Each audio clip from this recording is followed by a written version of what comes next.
start qualifying. We got Mr. Jonathan Nairn. Pulling up. That's 197, dude. You said, what? Yep, Mustang guy. That's right. He's currently number one in the point standing. Going to be our number one qualifier, or first qualifier. As you guys can see if you're watching at home, Mr. Cooper is not with me today. He's been forced to drive. Coop. Coop's getting some seat time. He's competing today. Forced to drive. Yeah, forced to drive. That was that car you said, oh, I didn't see him today, the red car. Yeah, okay, got it. So, filling in, I got some interesting characters with me in the booth. I got Mr. Reese Bear. How you doing? And Mr. Chelsea DeNova.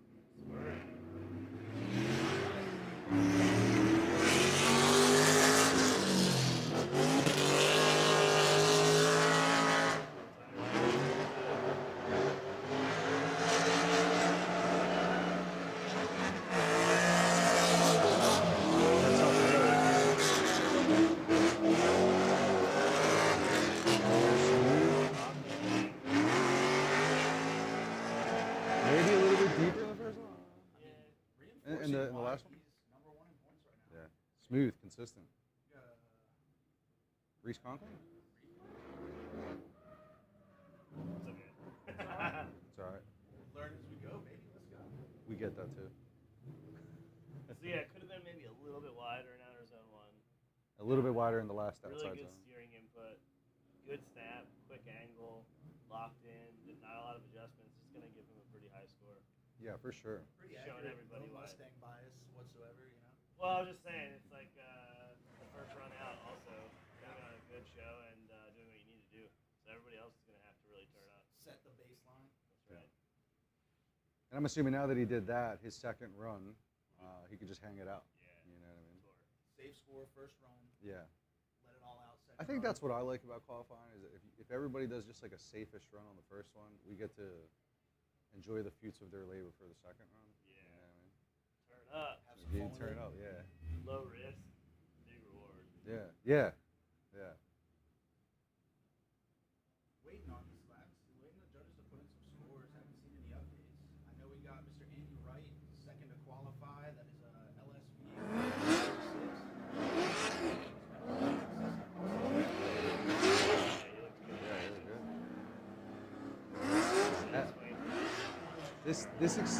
It's also interesting to see, because everybody does really good in practice. And then when it comes time to do it for real, it's almost like the butterflies show up or something. Well, or they try to just go a little bit harder or be a little bit more something, and you're like, you've already been doing it all weekend. Just keep doing the same thing. Yeah. Layout for round 3, 4 outside zones, 1 entry. Nothing crazy. Should have some good battles later today. Yeah. A lot of space for the chase driver. The pocket's open all the time. Like. Got the green light.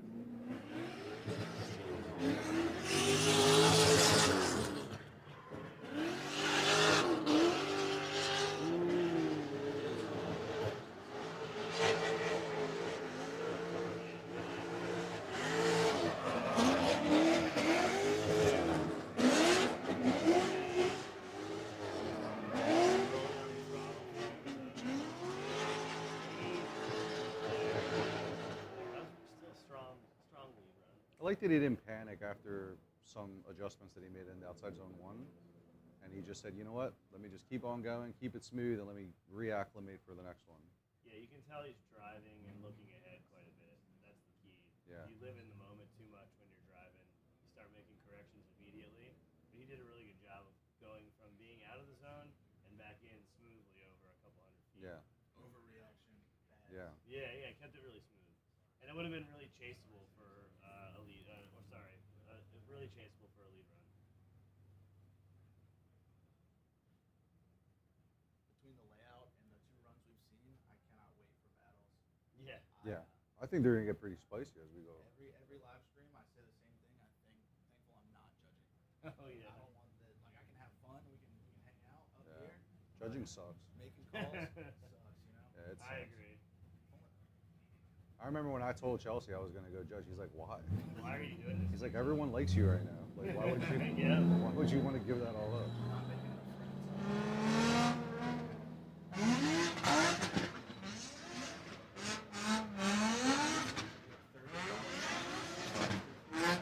friends.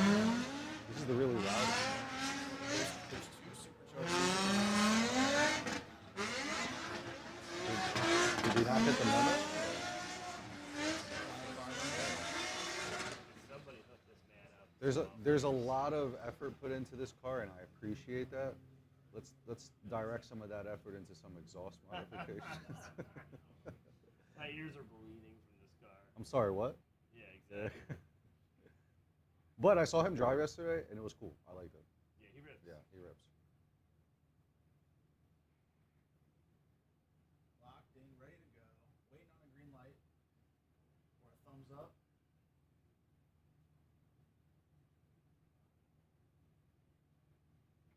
What is the driver town total? 32.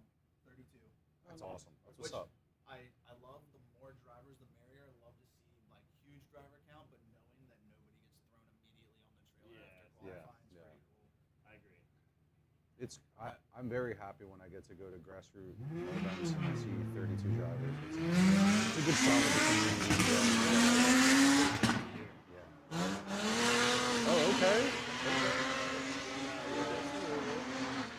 Keeps his composure.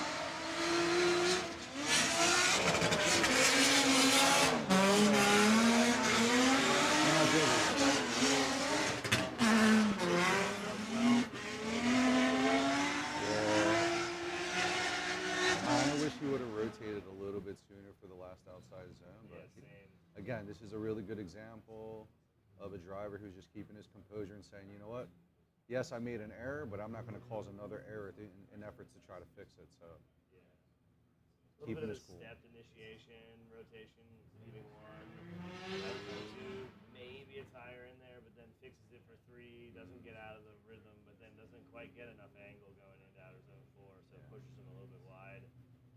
Still, it's going to put a score on the board, so he'll be in the show, and we'll see his second run here shortly. Yeah. So we talked yesterday, right, about connecting the dots, being able to connect each corner, and everything flowing together. It's refreshing seeing people see the mistake and correct before the next zone instead of washing the whole run. Yeah. So it looks like we got some updated scores here from the judges. So Jonathan Nairn with an 87 on his first qualifying run. Andy Wright with a 91. Big numbers early. See what we get put in here for Mr. Joe Boosum. Now, just because I don't know, I mean, when it comes to the judges' perspective here, are they going off of one perspective? Is there drones, cameras, or what's, every series is a little bit different, which is fine. They're watching the follow drone perspective for the run, so they're seeing what we're seeing on the screen for the follow drone. Yep. That's awesome. Good. So next on the line is going to be Ethan Zichikoff. That's that orange Nismo 7350Z. That's right. Track director here for us at CMD. See if this pointers you gave him help him out. You guys did some laps. Let's see. Yeah, we had some fun driving. It's not often bigger car. Operated because they're pretty big themselves. This car reminds me of someone. For me, it reminds me of Nick Hogan's old car. Matt Wallen. And Matt Wallen, yeah. Turkey leg, dude. I message Matt like once a week, and I'm like, yo, come back to drifting. You should come back to drifting. And he says the same thing every time. No, my boats are cool. Oh, Matt Wallen. Wallen. Yeah, he's got some cool boats, cool choppers. Yeah. He drove a he's lot. living his best life. Yeah, his truck is sick. Yeah. Yeah. All right, thumbs up for Greg Ethan's on the line, coming down the chute. You're outside zone. That's all you need. There's a little correction there on entry, but now it looks pretty good. Smooth, collected. Out in the zone. Okay. That's good. Good momentum, Kev. I'd like to see a little more angle, but definitely good momentum, Kev. A little correction there at the end, a little over angle there. Small part. Yeah, it seems like on the initiation, his car didn't quite rotate. I think maybe the way he would have liked it to, but he did a good job of adjusting, keeping his composure, kept on going through. Yeah, I see what you're saying right here. See, even here, I wish the car would have rotated just a little bit more. Yeah. I think it would have put him on the right trajectory. Yeah, it looked like just a little more wheel speed through the transitions would have helped a lot for that. It looked like maybe the car was a little bit too tight. While we wait for it, looks like scores are going in now. So that was for Joe Boosum supercharged Z and took him a 79 in his first qualifying run. Ethan laying down a 75. Next on grid should be Nick Abbott. That's LS powered patch. Oh, that's right. I've seen this. Yep. He was doing pretty good. Yeah, he was ripping during practice. From the practice laps we saw, both of those back wheels were the steepest portion of the outside. He did a really good job adjusting because obviously access in the class night, lots of people around and like maybe he would always run wherever the coach like they went deeper, he went deeper. Like he was running reliable against all the he was willing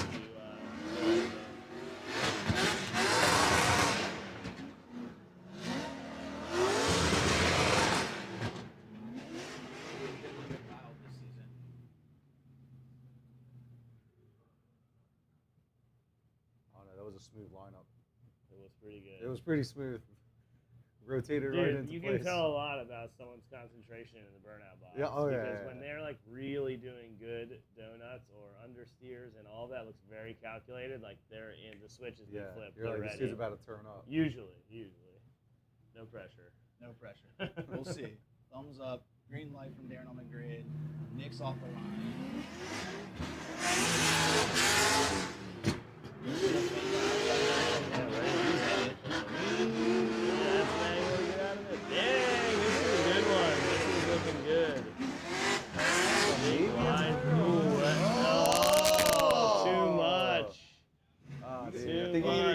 Of all people, you guys should know the compliment curse.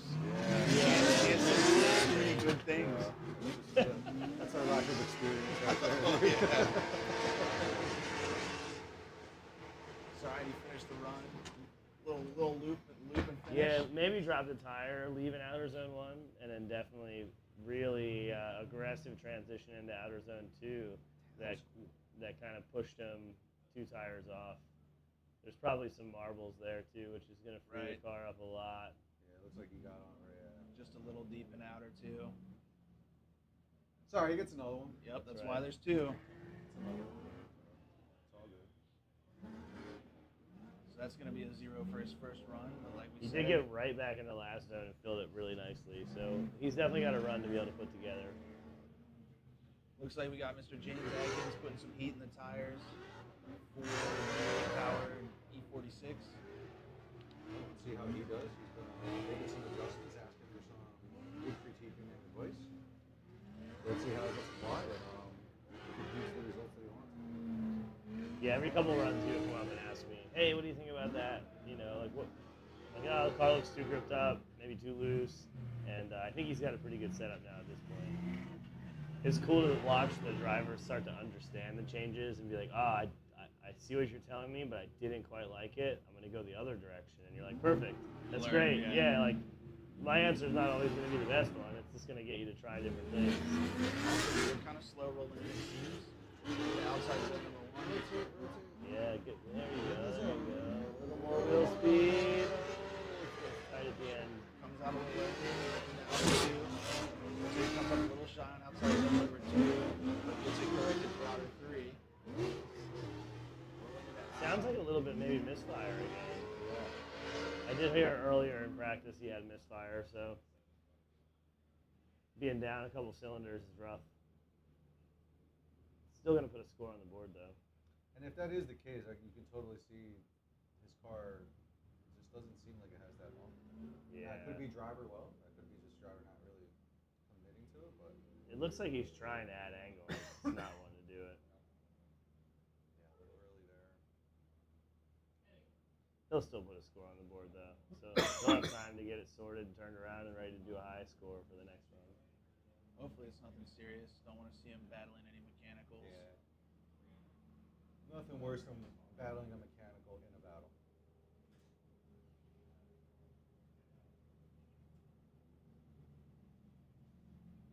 Big on the adapt and overcome, huh? I mean, yeah, you're in it now. You know, like, this is the one that counts. So it's like, again, keep your cool, adapt. You know, you can't just bail because you didn't like it. It's like, hey, I'm going to get judged either way, so I'm going to just try to reserve it. Plus, you never know. Maybe everyone else is having issues too, and Yep. you know, it just happens that way. Yeah, I was gonna say too. With drifting, it's tough because you don't get a second chance, right? It's not like you get another lap or road racing. In qualifying, sure you get a second lap, but most of the time throughout the weekend, once battles start, the mistake you make, someone else has to make or you're out. So you don't get a chance to have another lap or modify something. Yeah, but how many times have you seen a mistake in a battle in the first run and you think that's it, and then the roles reverse? And Yeah, and he the blows lead, it. lead Yeah. driver bails, and then you end up right back at square one. Absolutely. We say it all the time. You know, it's only half over. You make that mistake in the first half, it's half over. Right. Crazier things have happened. Or not, and then or we'll do it one more time, and Chelsea loves that. One more time, huh? We won't go down that road. I have my feelings of why one more time shouldn't even exist. I do agree with a big portion of that. There's always something that you can find. So Frankie Evans on the line, that E36 M50 powered. I know I talked to him last night, and he said he was flooring it. Like you and I talked about it too. He said he was in it the whole run. Cars ready to go. Cars dialed. Perfect. I know he was treating every run last night like a drag race coming out of the grid, so he didn't get gapped. It's fun. Bringing an underpowered car that is still really good is a lot of fun to drive because it takes a lot of the stress of controlling the power and the wheel speed out of the equation because you just floor it the whole time. But then it adds a new sensation where you can't add angle or change much. You have to nail your transition timing. You have to nail your positioning of the car perfect because if you're off, there's no fixing it. If you pull the handbrake, you make an adjustment, any of that, you're going to lose all your momentum and not make the next zone. So the runs do really have to be pretty much perfect. And I feel like it feels rewarding because it does. I'm sure you can assess, you know what I mean? On the limiter for entry, I heard it. M50 power in the zones. This is good. This is good. Loads up real good. Transition goes into full zone for two. Nice. It hasn't lifted yet. Yeah, this is a really good run. Oh, wow. Stays in the box. Perfect. That's good run. Strong. Giving her the beans. Yeah, I think too it's tough with the lower power cars. You can see there's not a lot of smoke, right? So everything he does and all the corrections that he makes or handbrakes or whatever, you're going to absolutely be able to see them, whereas a lot of the smokier cars you won't. So this is a good run. I would argue to say that someone who's driving a car like him, driving this car because he's, for lack of better terms, maybe at a disadvantage because of lack of horsepower, it must feel so rewarding to be able to nail it because you have this much room, a very small window to make it happen. Yeah, no margin of error, and you're just laying it down. For sure. Whereas the high horsepower cars are cool, but let's face it, there's a little bit more. I can fix this. All right. Yeah, for sure. Score update. Looks like James Atkins in the E46 lands with a 46 for his first run, and Frankie locks in an 85.6. Nice. Max Seabear warming up the tires. Relatively stock G35. Last few rounds, it's another low-power car, but he's unbelievably consistent. Every run, cars in the same spot in practice. So hopefully it continues that trend here today. Four doors. Four doors. Four doors. I've been preaching for years, bro. Yes. 4 doors. Yes. I think it's chassis dependent. I mean, if I'm gonna have I a don't Z know. or a G sedan, I'd probably pick the sedan. Oh, he's wide. He's wide. He's really wide. He's on the line. He's in, dude. That was using all of it right there. Another really deep zone there. Good angle through the transition. Oh, he's setting himself up really well for the last turn now, too. Maybe a tire off there. Looks good, though, using every horsepower out there.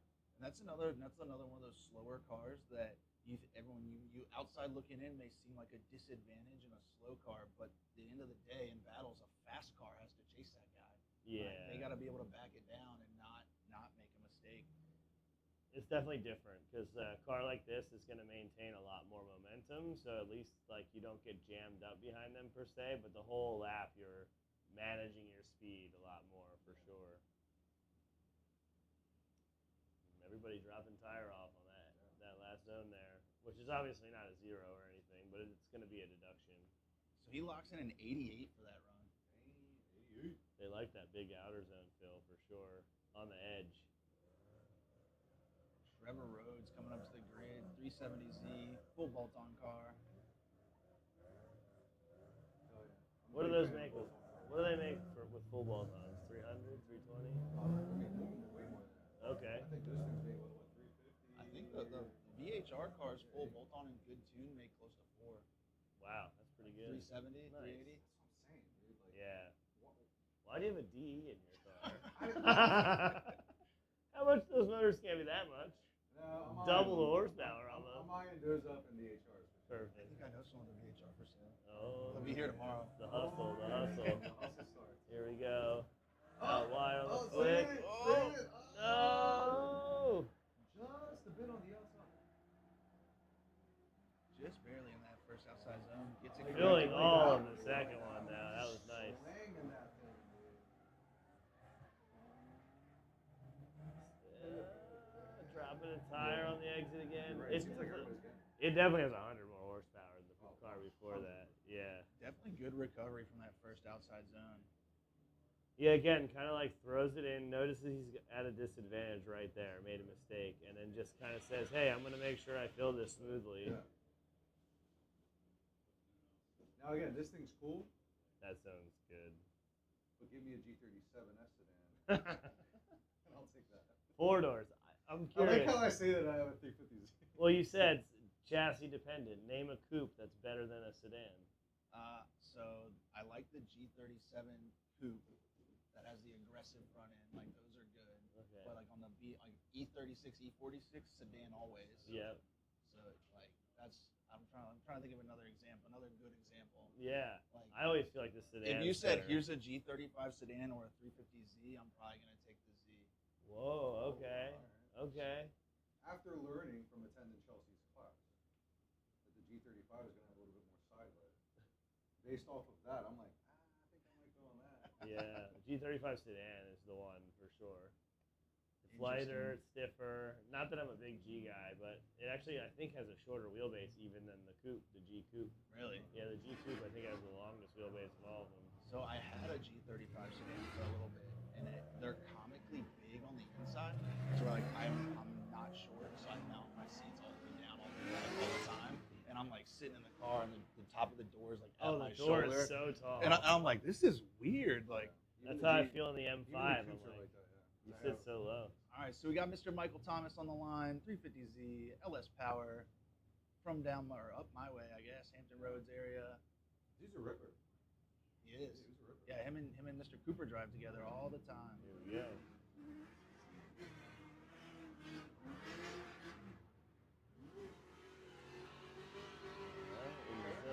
Ooh, lots of angle. Sets it back a little bit. Stayed Got on the top, horsepower, stayed in his though. position, dude.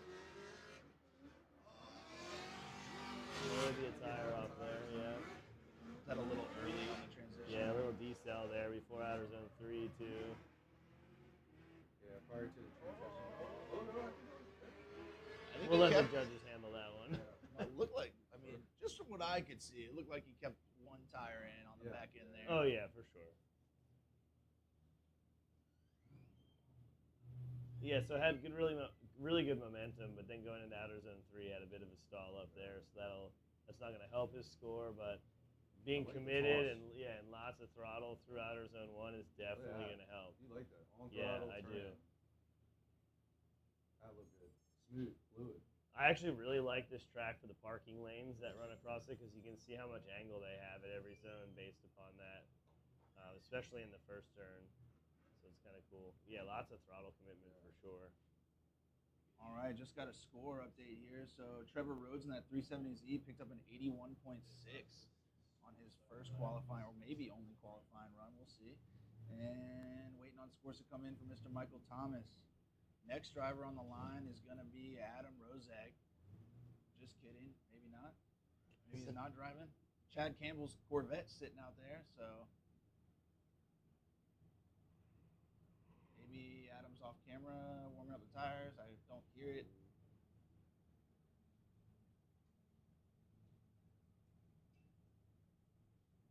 scores are in. Michael Thomas with an 86.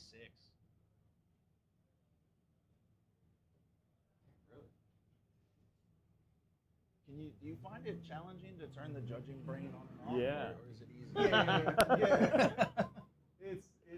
It is. I mean, I still watch. Unfortunately or fortunately, I still watch tons of drifting because I just can't get away from it. But yeah, you're always curious to think where someone's mindset is on it. You know what I mean? But for the most part, I've always really agreed with what I've seen. Yeah. Or it's not maybe that I agreed. I can see their perspective on why they viewed it that way, and I respect that. You know? Yeah, it's tough too because like the score we get is an average of the 3 judges, right? So you're like, oh, I didn't think that was an 86, let's say. So maybe it was a 90 or an 80, but maybe one of the judges did give a 90 and an 80. Yeah. You know, so it's like, oh, one of the judges thinks like me. right, You and know? that's why there's 3 judges. Exactly. Because if there were only one, you guys love that line. Hey, there's What? 3 of us. yeah. What? What do you want me to tell you? Yeah. Make your own decision. Have you ever had? I'm sure you have to have had some people come see like after an event off air and be like, "Reese, why?" During an event, on air. On air, like rolling up money right there, I'll be banging on honest, the door. The guys at FD have been super respectful. No one's really ever like lashed out or said anything crazy. They get upset for a quick second, like maybe Seattle, you saw Dylan Hughes go up there. But what people don't know, because they're not in there, is that when he was upset, as soon as he was done the conversation, he's like, "My bad, I was just a little upset, blah blah blah." And everyone's just chill, and then after the event, everybody's just hanging out. And I get it, the fans don't get to see that, but for the most part, those guys treat us pretty good right now, and I'm really happy about that. It makes feeling comfortable making decisions a lot easier, and it feels like they trust what we're putting out there. Yeah, even at a grassroots level, we occasionally may have someone real passionate about their run or the decision come up here and harass the judges. And thankfully, we have MBK helping us out. They take care of the live stream and all the recording, and they pull it up. You know, they say, "Hey, the judges say this is what we saw. This is why we said what we said." And I think 100% of the time so far, the person that was upset has been like, "Oh, okay." Yeah, I from a get it. driver's point of view, you only see one side of it, right? Yeah. Like, that's why that's like a spotter is really important. Because I'll be like, hey, I feel like this happened. Like, is that something that, we need to be paying attention to? Right. And then the spotters can simply say, "Nah, man, you just messed up." Yeah, you messed up. Yeah. You know, Or and he if you did have really that good. communication, that trust, you're like, You got to be able to keep it real. Yeah. Especially when the driver's like, man, I just killed it and did really well, and he did, but the other guy just really did well. And then you're like, how am I losing? The driver's like, "Man, I killed it," and the spotter's like, "Actually, that's Reese. Pump the brakes. Are you an aggressive spotter? No, I don't think so. No, just real. I just keep it real. That's what you need, though. Yeah. You don't want your spotter lying to you or trying to make it soft. Just be real. I think having the driver know you're just going to give it to him straight and get serious every once in a while, but keep the balance between playful and serious good. It keeps a good vibe. It keeps a good thing going. So it looks like we got the track team refreshing all the chalk lines, getting the zones corrected. I see on the scoreboard that Adam looks like he's not going to make it to the line for his first run. So did LZ go yet? So it looks like Chad Campbell will be the next to qualify once the track is refreshed. C5, fixed roof coupe, big motor, Corvette. Dang, fixed roof coupe. I think, isn't it? Yeah. I gotta get this Corvette going, man. Huh? I got a Corvette off of him forever ago. A Corvette? Yeah. I just have it at my parents' house because then I know it'll be safe, but then you forget about it. So it's a time It's a capsule. big flex, dude. Yeah, I got so many cars I forget Oh, about. come on. I caught it for like respectful. I got it for pennies. Yeah. Homie hookup Yeah, deal. homie Yeah. hookup, you know what I mean? So is it gonna be like street car, grassroots car, or is it full blown ridiculousness? Every year I get older, I'm like, I could probably just drive this thing around. Yeah. You know what I mean? Put on the New Balances, go to Yeah, Cars and yeah. Coffee. He's already got him on, dude. He's 1 foot in the grave, dude. Grass is perfect. Barbecues on the grill. That's right. Nah, I got someone who cuts my grill. Oh, yeah. Yeah, it's good. It's nice. Forgot about my Corvette. I have lawn care. I will admit, I cut my own grass, but I make sure the front is nice. Back doesn't care. Yeah. Like I mean, I say I cut my own lawn, but my lawn's like like 3 feet. It is. I'm in Philly. Also, I'm in the like, city. yeah, I was gonna say also you're home like 5 days a month. Yeah, so. exactly. I'm about to be home no days a month. In about Right, a month. exactly. I actually bought my Z in Philly, and it was the most interesting interaction I've ever had. Like, I lowballed the guy, offered him. I was like, "Look, I'll bring my own wheels," and he was like, "All right, cool." Didn't know where he lived or anything like that, and I was sitting on the ground in downtown Philly, like changing the wheels on this car by myself. Like, dude was like, "Let me know when you're done. I'll get my wheels." And left, and I was like, "All right, That's it. swap these wheels done. out." He came, picked his wheels up, and I drove home. Don't waste no time, dude. Yeah, respect. I'm gonna respect you by not wasting your time, and I'm gonna need you to respect me. And then that's when I learned about like Pennsylvania's salvage title process. That was thankfully my state is way more lenient to where like he didn't want the car because he didn't want to go through like it had been pit. And he didn't want to go through the recert process. Yeah. And so I took it back home, and they just gave me a printed a title, and it was fine. You're like, yeah, all right, we're good. Yep, good. No questions asked. It is so crazy how different states are so different with the Department of Transportation and stuff. Yeah. It's crazy. We have in Virginia we have like antique tags. So Yep. anything 25 years or older, and it's like no inspections, no nothing. Like it's limited mileage or not, but like whose odometer works on their 25-year-old car? You know? Right. So Odometer works. yeah, never heard of her. Yeah. Florida's pretty lenient on what you can do, but it's really hard to register cars and stuff, and really expensive to register cars in Florida. So definitely a totally different ball game in every state.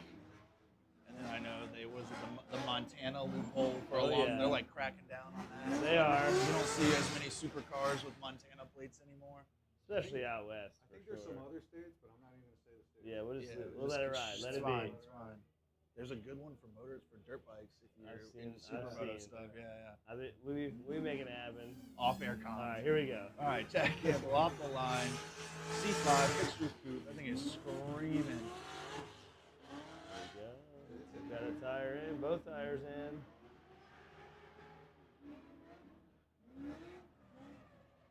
Oh, that's gonna be a little step on the edge. Rotate. He's in. There you go. And strong across the line like the judges asked to see. Corvette. Never would have thought. This track is definitely beneficial for Corvettes because there's no real acceleration point. It's all just a balanced slowdown from start to finish. And they're like really good at maintaining and pivoting and transitioning quickly. So it's definitely, I wouldn't say it's at a massive advantage, but this is definitely more of a Corvette track. What about the Corvette you like how it drives, and what don't you like? If you've driven a lot of them. What's one thing I you're think like, the I like Corvette's really easy to drive, and I think it's similar to the 350Z where like up until like 75% of its capability, it's like pretty easy. But the last 25% is insanely difficult. Like everything has to be perfect and it has to match the driver really, really well. So when you're looking for the last 25%, which some of this competition stuff is like that, it becomes really difficult.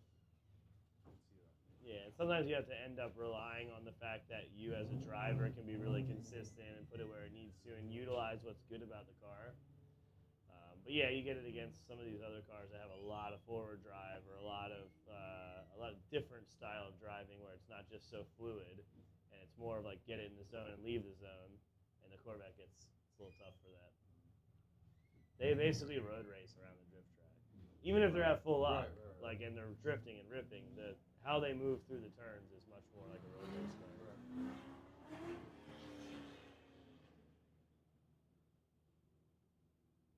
Wouldn't mind road racing a Corvette. Yeah, Like super grassroots level, like throw some sticky tires on it. yeah, for sure. Maybe that's what I'll do. That's what they're meant for.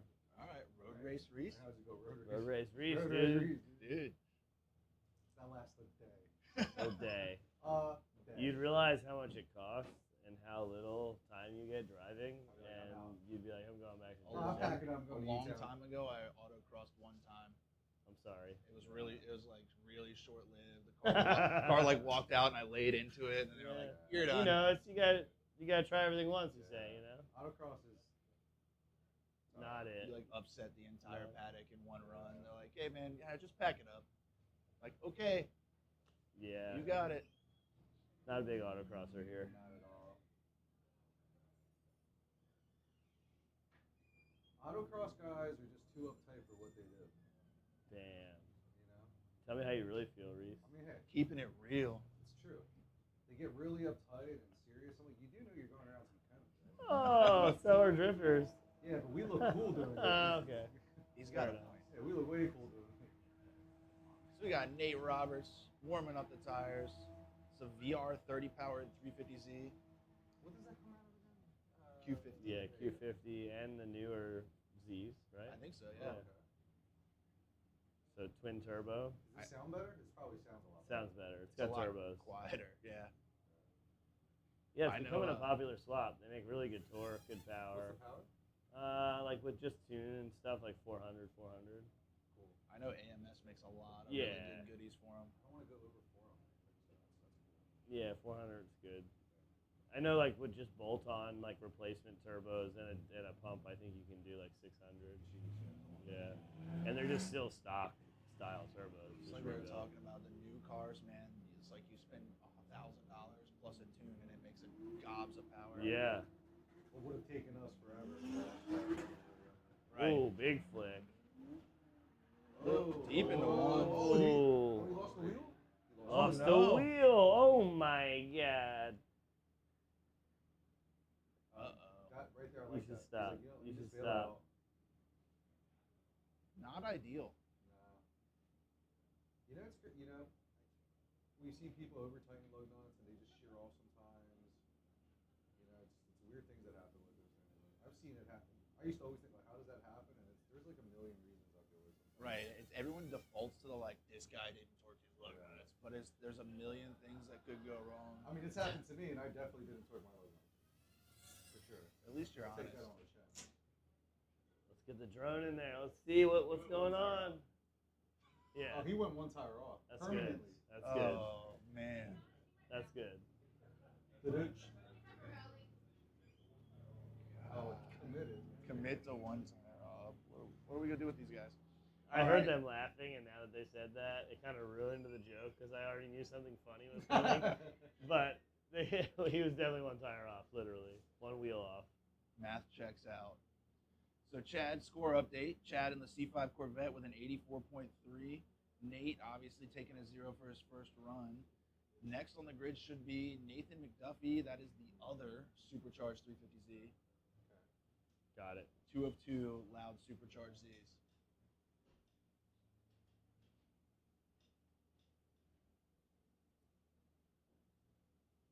I don't see him out there. CNS 14, though. Yeah. We're probably got to get a couple cones and a wheel picked off the track, too. So Yeah, that might yeah, we take a pro- you know. second. Probably got to. A couple cones and what? Just like when your accent comes out. Oh, yeah. I sound like I'm from the Northeast then. Cones. Call me on the phone The so you phone. can pick up the cones That's right. when I get home. It'd be your own boys, man. That's Northeast things, Yeah, that's a dude. Northeast thing. Or anytime I go anywhere and I ask for, oh, can I just get some water? I don't say water. No, you don't. You don't. I'll I've only get- caught I'll you get you- saying the ooze and maybe use. Yeah. Sometimes I pop up. I'll bring you a haven't cup said of water in a sawdust if you ask for water. while.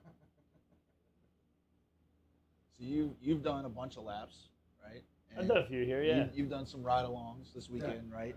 How are you guys feeling about round 3's layout as far as level playing field for competition, and I guess enjoyment's probably not the right word for a competitive setting, but do you think it fits the bill as like getting the job done for a leveling the playing field in a wide variety of cars? Yeah, I mean, I think so. I mean, from what I've seen, from my perspective, I like the fact that there's always going to be space for the chase driver, and there's always going to be an opportunity for that dive. So I think it gives a lot of opportunity for that. So I think it's really good for this. I really think it's nice to switch up the layouts too, just to give them a little bit of a variance. But at least from my perspective, I do like that there's a lot of chances for you to get into that proximity, get into that pocket, and make an impact when you need it to impress the judges. Yeah, you pretty much said everything I was gonna say. I feel like it's good because it has its very challenging parts that can separate some like 85 to 95 point runs, and that's gonna help decipher winners later on in the battles. But also, yeah, leaving the door open for the chase and making it like these types of events have such a massive array of cars, right? Right. So like obviously you can't set a track up that works for every car, but if you make it so the chase car has an advantage every time, like it makes it a lot easier to make the battles good. I feel like we're gonna get good battles instead of like, oh, there's this one particular part of the track that I could beat the guy and then that's it. Yeah. You know? We're definitely going to get some David and Goliath battles, which are always fun. Yeah. And I feel like the decreasing radius turn on turn one really levels it out of that. Yeah. Even the last turn too, with the increasing radius, it makes it so that the chase driver can push a little harder through that zone and finish on the door. Yeah. Yeah, the goal was always, like, when we were kind of helping set the track up, was, like, make the best tandem track possible and make a lead run basically be separated from one that's really, really good. So it looks like Mr. Nate McDuffie is not making it to the line. So we got Skylar Lett warming up the tires.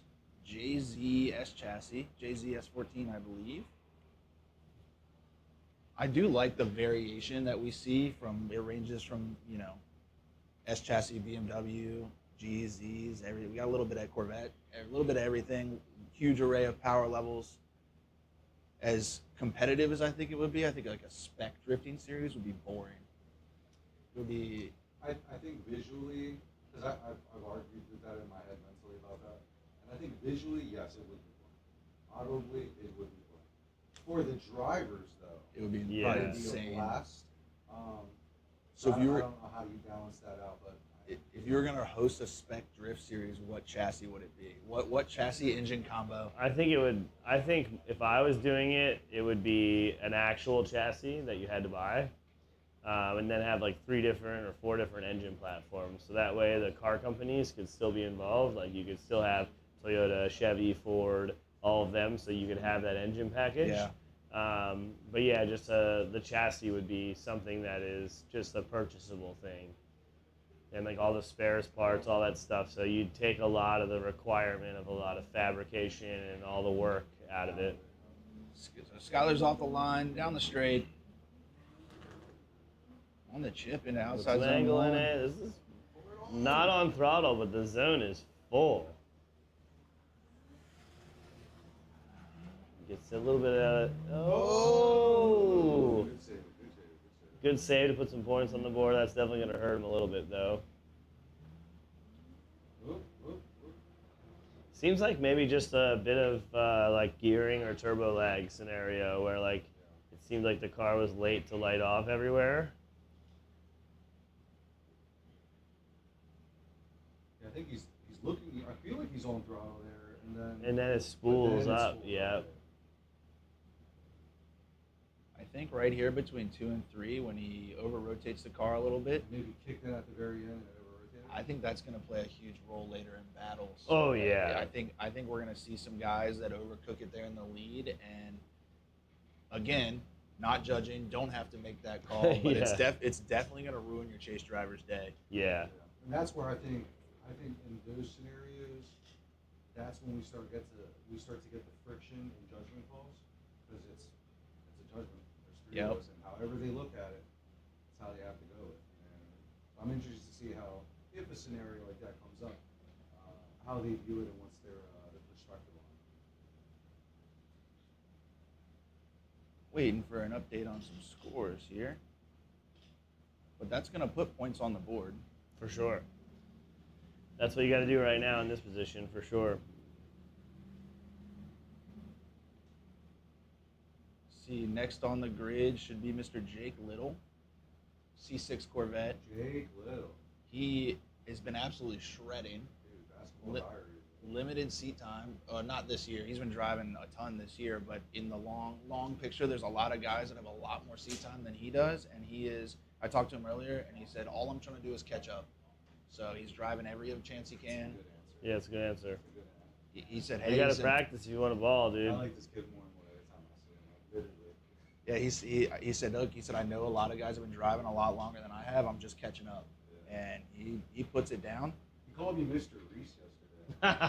How did that make you feel? Old as freak, man. And then he said Mr. Joe and everything. I'm like, all right. It's just respectful, man. It's fine. It's just respect. It's a Southern thing. I get it. Yeah. I appreciate it. So points are updated. Skylar Lett put down a 69.3 in his run. Get some heat in the tires of that C6. One of the 2 RTS cars here with us today. Big RTS on the door.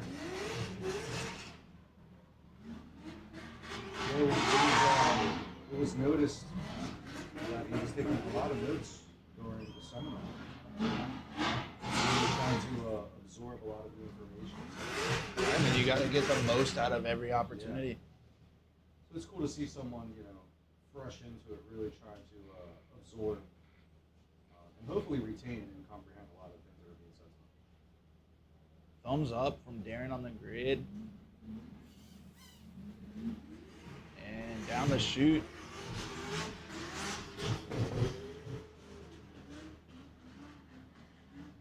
Shoo! Filling the zone all the way. Notes paying off. Big angle.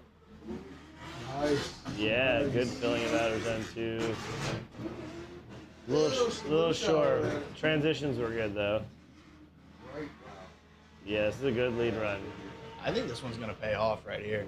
Yeah, a little short on 3, but the timing and transition was really nice. Snap to angle was good.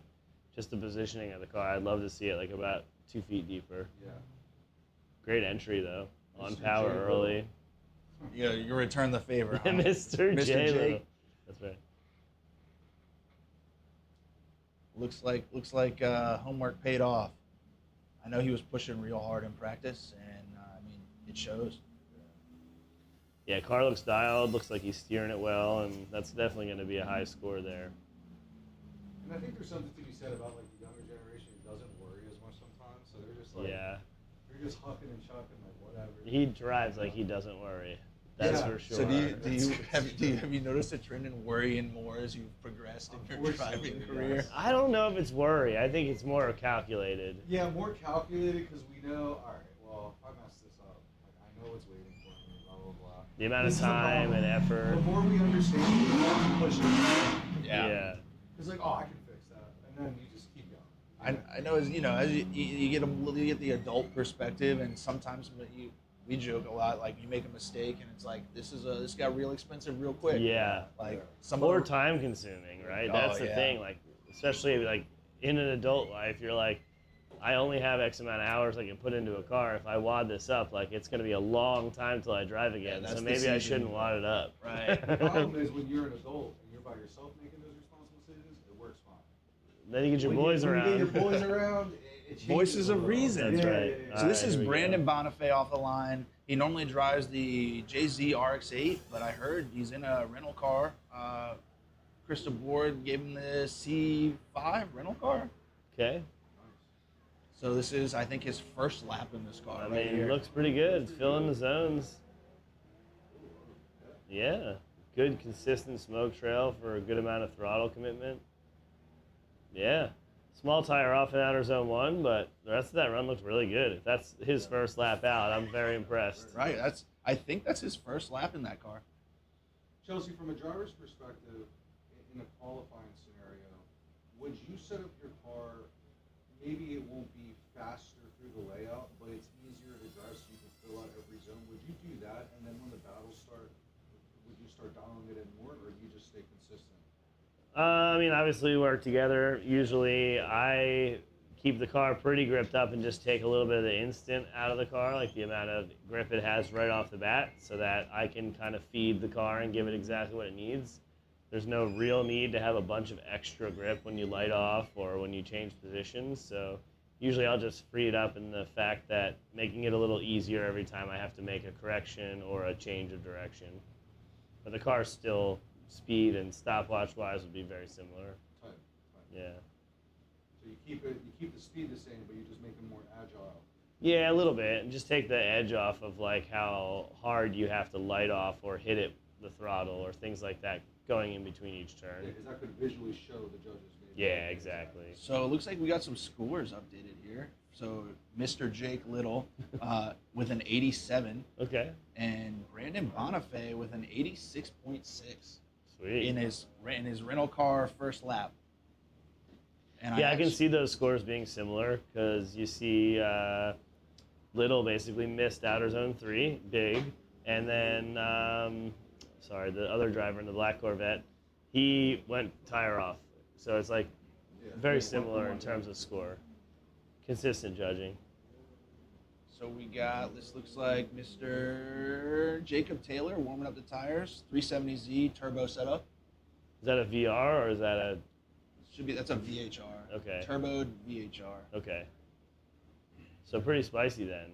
I think so. Probably makes at least 500, I'd say. He had a really good season last season, real consistent, and then turboed the car, and he's figuring it out.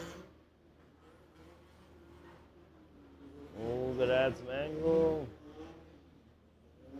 Pretty strong outer zone 1. Yeah, for sure. Calculated. A little short, yeah. A little shallow there. Pick up the throttle. Oh, he heard you. Pretty strong finish there. He's listening. He's listening, yeah. Pick up the throttle, dude. We could see where that setup, coming up shallow in 2, pushed, he tried to correct and came up shallow in 3. But looks like he had it corrected for outer 4. Yeah, a lot of these turbo cars, like you have to be so far ahead and hit the car so hard on the throttle coming off the handbrake that like it's something that requires, it's like doing a kickflip or an ollie on a skateboard. The timing of it has to be perfect or it doesn't work, and that's what ends up happening when you go change a setup and put a big turbo on it or something like that. The timing of that is different. Yeah, relearning the car. Exactly. It's like if you do a kickflip with a regular skateboard and then you try to do it with a longboard. The timing's going to be very different. Yeah. I think that circles back to calculated adult risk. Right, I'm gonna ride the longboard. I'm not kick flipping the skateboard.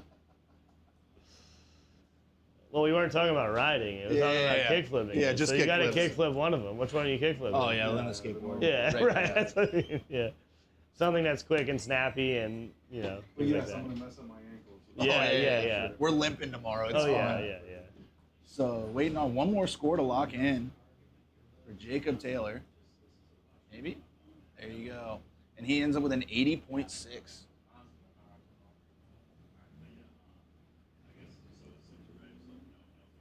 Next on the line should be Stacy Babb. That's the S12. Oh yeah. KT Yeah. S12. Ripping. He had some really ripper laps yesterday. I was impressed. Yeah, so he drove round 2, and I don't think when I talked to him, he said he wasn't really happy with the tire he had under the car, and he was not putting the power down. So I saw he's on some meats today. He's got some grip. There was a good portion where he was on the rail. Yeah, he was looking really good. And like big high speed flicks into every turn. Like it's like, oh, is he gonna make it? And then right in the zone perfectly. So we'll see how he ends up. Runs. Yeah, we'll see how he ends up today. Plus, very different car. Like a lot of people probably watching are like, oh, it's like a Corolla or something. But the S12 is very different. I like it because, and I understand maybe people's preferences, but I really find it to be impressive when you see drivers use the momentum to really place and direct where their car is going to be after the transition, instead of like muscling it in there. Yeah. And when I see that, I'm like, man, you saved the throttle for when you needed it, not for just the correction prior. Correct. And the maintenance throttle is really good. Yeah. And I think it's mostly S13 underneath, so it's like a short wheelbase S13. All right, he flicks it in. Coming up shallow. Coming up a little short there. Take a little shortcut. You guys took it a different way. Recalculating. Yep. Firing it into 2. Firing it into 3. Jam on it. Big throttle. Nice. Stays in the zone. I think overall still pretty good run. Obviously missed outer zone 1 in the beginning. But again, he has a second one. He can let it hang out. That's right. And he's got a score on the board. A little deeper on initiation. Yeah, I think it's cool. It's a cool car. I'm a big KAT fan. Yeah, he used to be a KAT guy. Yeah.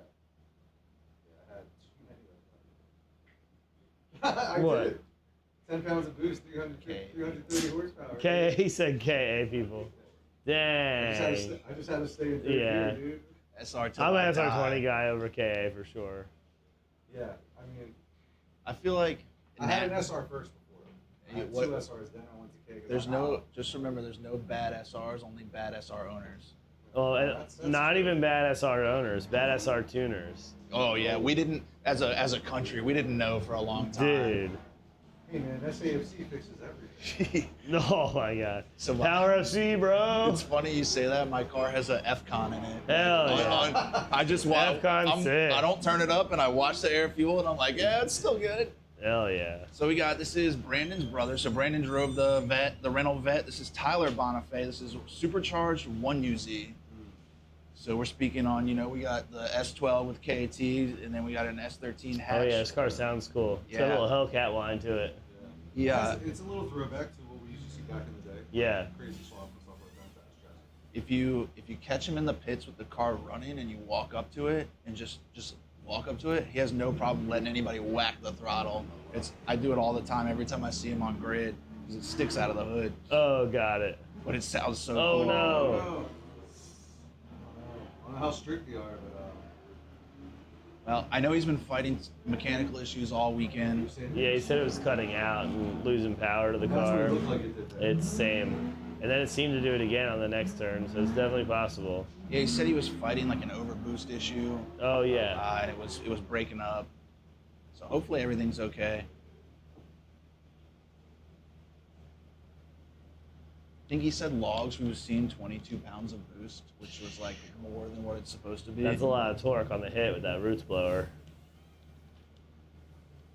So we got a score update. Stacy Babb in that S12 locking in a 76. Tyler has got a 0 for that run on entry, but he's going to get a second chance. Hopefully nothing crazy. Next on the grid is Mr. Derek Gaskins, another C5 Corvette. Gaskins, we've given him a hard time. He's 110% all the time. Like, you could tell him, like, hey, man, put down an 80% run, and he's going to give you 130. Like, Yeah. It's all the time, full tilt. Yeah, it's pretty relatable to. But what? I didn't even mention your name. Pretty relatable to what, Reese? Be your own boys. But there have been, in the last year and a half, right, that I've been fortunate to be up here, he's definitely had a few issues or moments where it's like, hey, man, dial it back. And he's like, Nah. crank it up. That's right. He knows. We talked earlier. He knows his It's really hard to underdrive. Yeah. It's really hard. I totally get that. His biggest competition we talked about today is him. Oh yeah, that's So, good. But he's going to lay it down. So you're gonna see some great driving then. I was- At some point during the day, you're gonna see some great driving.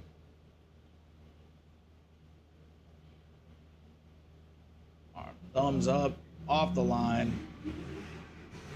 Rolling through it. Big angle. Huge angle in the zone. In the lead of it. Use the throttle. And the angle to slow down. Pouring it on. Dude. That's a really strong run. A little short in outer zone 3 if I'm being like super picky, but it was deep everywhere. Lots of angle, lots of commitment, using the power to put it where it needs to go. 100% right there. To the base. No, not shy of throttle commitment one bit. I like this. Oh, you see that? I like that. Yeah, huge angle to get the transition right too. Yeah. Yeah, it's good. He used it to fill the zone, and he used it to load up the car for the next Yep. rotation. That's This would be a high score for me if I were the judge, for sure. not that we are. We're not. No, we're not. No. Should we judge and see what the score is? No, I don't do that. I'll write mine down. Secret notes. I was. I have a number in my head. Yeah, I have a number in my head. All right, well, I'll tell you what. You come up with a number, right? And we'll wait till they say it. And then we'll wait till the judges put it in, and then we'll just over and under it. Oh, I was about to say like 100 that. Okay. Yeah, so we're on the same. Okay. page. Yeah, yeah. Where did you get the 0.6 from? Because there's 3 of them. Oh, all right. There's 3 judges, dude. I could do 0.66. I guess it's 0.7, I guess. Yeah, that's true. Come on, mathematics, All bro. right. Let's see, one more. 2 of them are in. All 3 of them are in. 92. Oh! We're on it, dude. I said 91. And I said 92.6, so we're right there. Shoo! Locked in. What we do need is 98.5. Big dog. oh. Track sponsor's gonna be stoked on that one. So based off of what I'm seeing, that puts at this time It's P1, number right? 1. Yeah. Nice. And that checks out. Yeah. So I'm we got tracking. Tony Martin rolling off the gears, VHR Just put his car S13. back together again. Yeah, fresh off a little bit of a wall comes hit. out a little bit. Dips All right, out of stay that in zone. it. Gets back in. This guy's a good attitude.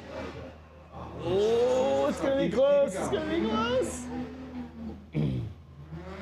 It's a little bit of timing. That was all it was. This track, if you're off on timing, it's really difficult to get back in the groove. And again, he has points on the board.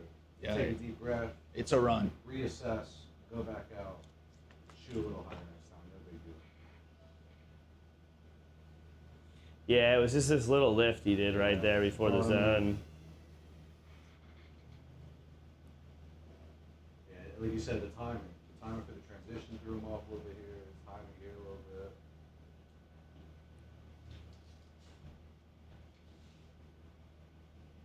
I hung out with Tony a lot over in Hypercross. Really nice stuff. Oh yeah, he's always been nice, and he's always willing to talk about his setup. Like if you want to know what's up with the car or why he did what he did, he'll talk all day. I did. I asked him about, because I was curious. I'm like, oh, I have an S13 and I want to put something else in it. And he gave me all the information. I was like, oh, thanks. I really appreciate that. Is a VQ on the radar? Honestly, like, I might as well just get the V8 running that's already in there. Okay. You know what I mean? The only reason I didn't want to do that is because I wanted an engine that would still give me some power but wouldn't kill my tires. So, The rapidly increasing power to tire budget. yeah. Yeah, never ending. When we were younger, it was a little bit easier to deal with that, but nowadays, it's a factor Well, yeah, that and it's just like everyone's so all over the map with power nowadays. Yeah. Like if you want a car to go party with somebody 5 years ago, it was 250 or 300 horsepower. Right. Then it was 400. Now it's 500. And I'm like, why are we partying with cars with 500 horsepower? Not a You know, cost-effective it's like- party car. Not. It's like, oh, what event are we going to? Who's going to be there? And based off of that, Yeah, it's how much power I need. It's ridiculous. I'm not saying everybody has multiple drift cars, but we think about it. Like, Well, that's why I built a Fox body, because it's like I Oh, can make what if you anywhere could? from like 350 to 600, and I just turn it up and down, and it works. Fox So- body. Tony Yeah. locked in a 77 on that run. Okay. All right, hell yeah, dude. He's in the So, show. On the grid, Simeon Kennedy, big turbo JZ SC300, podium to let round 2. Oh, really? All right, Yeah, hell yeah. huge sim guy. Built a car, said, hey, I want to compete. Built a car and is now competing. Little shallow in the zone there, but lots of commitment. Big angle, big smoke. Good momentum through outer zone 3. Okay. He's swinging that white pearl out there. Dude. Yeah. It's another one in the land yacht category. Yeah. For sure.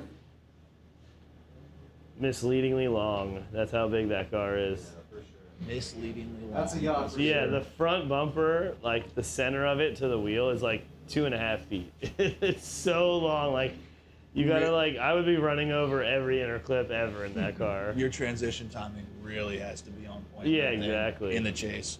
They're actually really good cars though. AA arm front, trailing arm, long traction arm rear.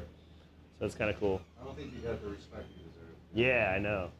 Same with that IS 300 and stuff. Like more people don't drive them. I know it's because you have to basically do an engine swap or turbo it or do something. It's a bunch of work up front. Yeah, and all of them are auto, like most of them at least. Or you're spending $1 million. Or you're spending $1 million on a for no reason. So it's like the entry barrier is a lot.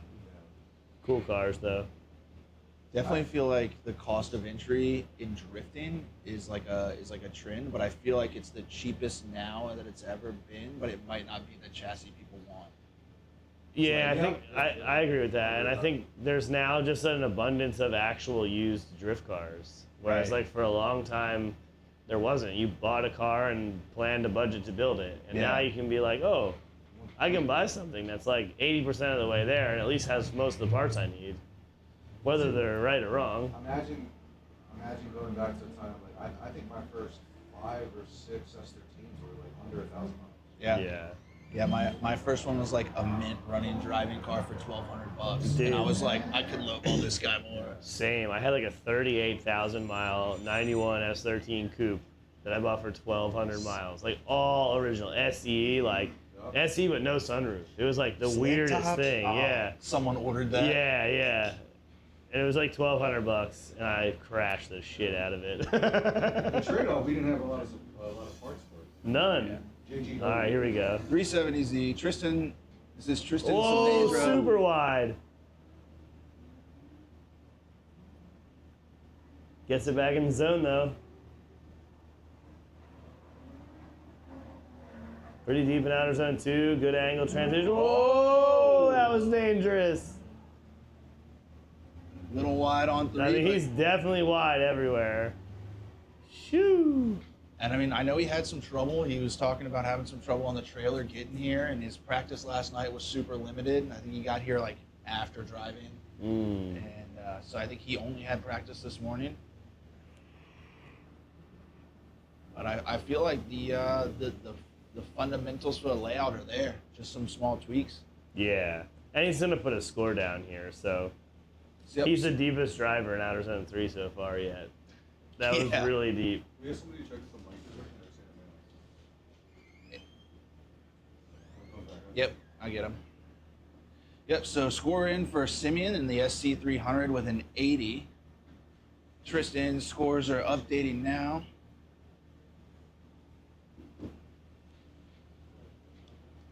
Check the old live stream.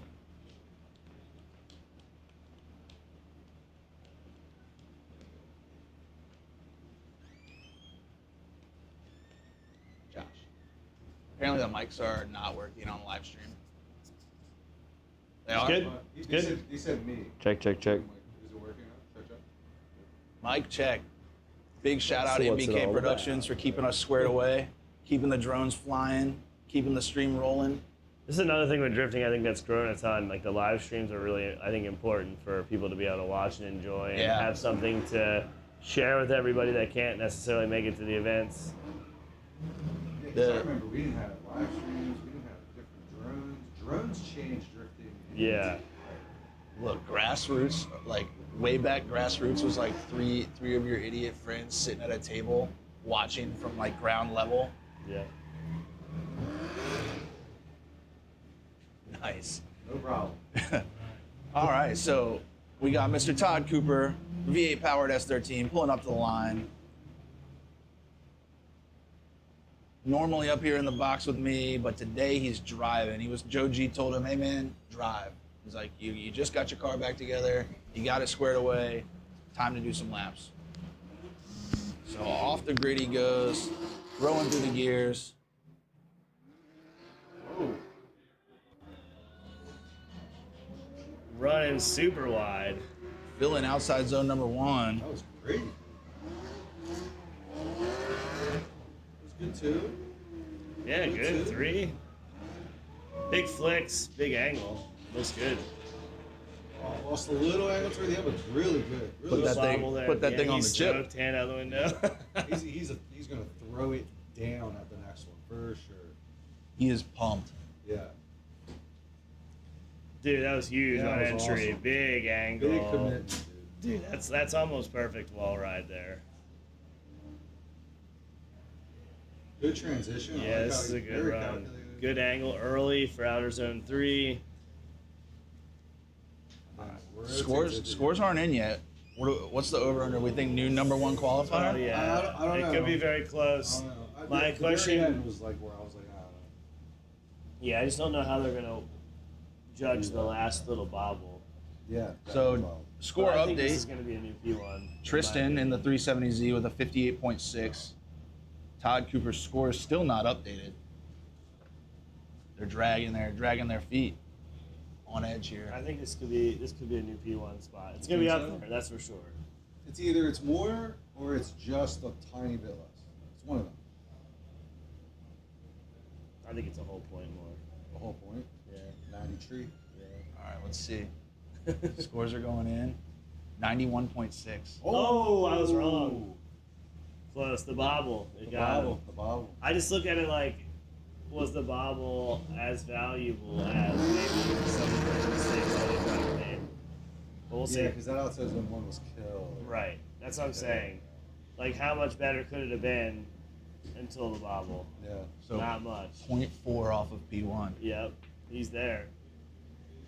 So if this list here is correct, Mr. Reese Conklin will be the next to qualify. V8, E46. I know that thing is wicked up. He's running very little air pressure in the tires in practice. He just wants to go fast. I want to go fast. Yeah, Reese he's been on a hunt for a while now, really trying to get the seat time, really trying to get everything situated and stuff. Got to give him that. His dedication is definitely there. Good support system. Yeah. Yep. You know, We Family affair for sure. Reese and I we've done a lot of sim driving together in the past. Did a couple like Seto comps and had fun. And I scumbagged him for a long time to come to CMD. I'm like, just come drive, man. Just come drive. Shoot your shot. now you can't get rid of him. Take home a big check. And then he showed up last round, podium, #1, big check. And he was like, hey, thanks, man. Hey, thanks, Great man. idea, you know. Love that. I'm like, well, now you have to come back. And he was like, all right, I guess. All right, I guess. All right. The shrug, I guess. If I have to. Yeah. But heavy is the crown, right? Man, he Yeah. came to the drift when he was 14 years old. How is, maybe I won't get into that. Is it just a waiver, like for a minor? Yeah. Yeah. The track does like Pee-wee races. Oh, okay. So they Okay. historically have always done that. So I just got lucky and fit underneath that same umbrella under an instructional. Gotcha. Thing, so. Yeah, I know there's some tracks local to me that have like a hard like 18 and under no. Got Yeah, it. that's a lot of places that are Yeah. like You got to be 18 because there's a couple, a couple of younger guys that drive, back home that were driving at 15, 16, and now they're 18, 19, and they shred. Yeah, same. I had an ID that said I was 18 to go drifting for like 3 years. All right. Yeah. I remember just writing the same age on it, and then finally the people that run the event are like, wait, you're still 18. And you're like, yeah. Some people get the fake ID to go to the bar, and some That's people right, get we the gotta fake go ID to go drifting. That's right. Really shows you got your priorities right. Well, I mean, my mom was probably at the event and stuff too anyway, so it's not like she wouldn't have signed the waiver or done anything. She probably did, so. Rechalking the track real quick. Looks like it. Getting it squared away. Everybody has the same markers, same lines to see. Keep it nice and neat and tidy. I think that was one of the attractions for me to go to Evergreen in Pennsylvania was that they had that history of already having like 10, 11, 12-year-olds there. Yeah. And that was one of the reasons I was like, this is going to work because the majority of my students are under 18 years old. Yeah.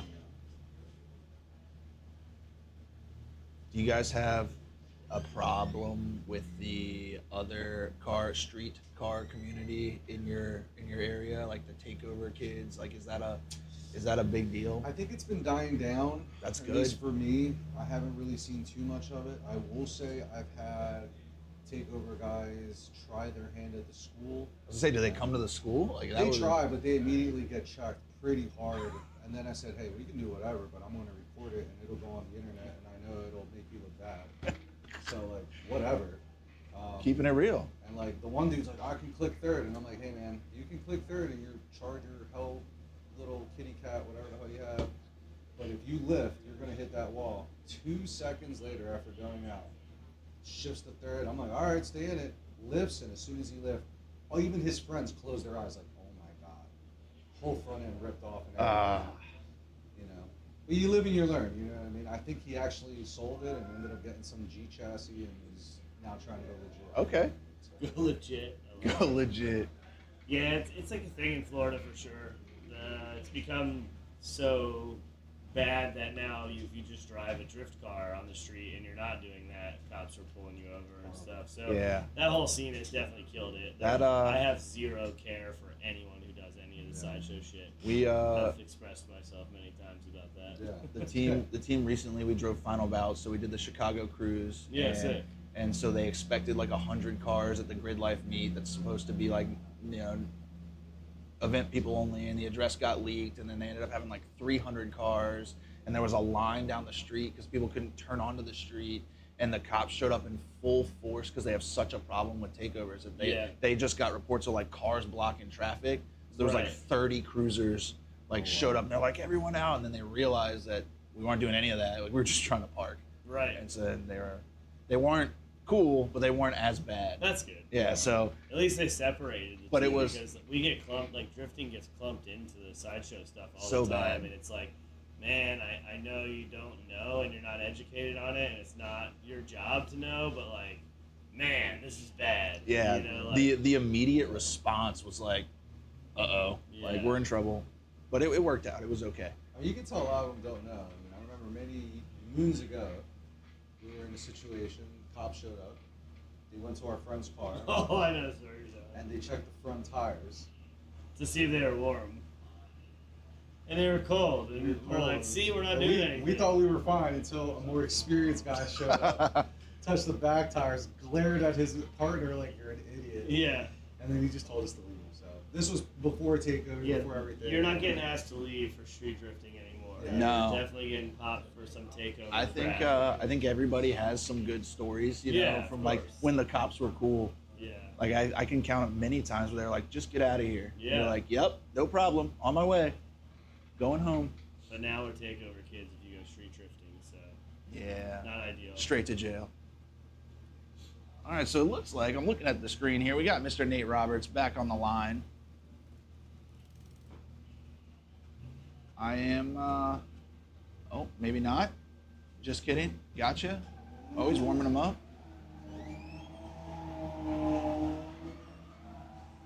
So it looks like we got a couple guys that haven't done their first run, and we got a couple guys that have to do a second run. So normally it's bottom 8, right? Bottom 8 get a second run. Yep. So sometimes there's 8 zeros, so all the zeros go again. Sometimes there's not. You know, we'll see. I think he maybe was just checking his car to make sure something's Okay. good. Yep, makes sense. Stud's good. Stud's good. So we got Mr. Reese Conklin warming up the tires, V8, E46. Seemingly pretty well put together chassis. Yeah, it was a Prospect chassis. Is it still a blower motor?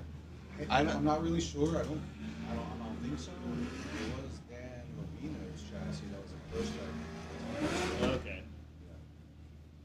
I remember getting a text from them late saying, hey, is this a good car? Should we buy this? Like with the whole mods list and everything. And I was like, it's pretty good. Some things I would change, but it's pretty good. I mean, that's probably a good cosign, right? Like, Yeah. For sure. Off the line, going through the gears. Getting out to it. All right. 2 tires in zone. All the way around to the end. Looks good. Watch the curse. Nothing crazy. Through outside zone Great 2. out of zone 2. The drone doesn't lie.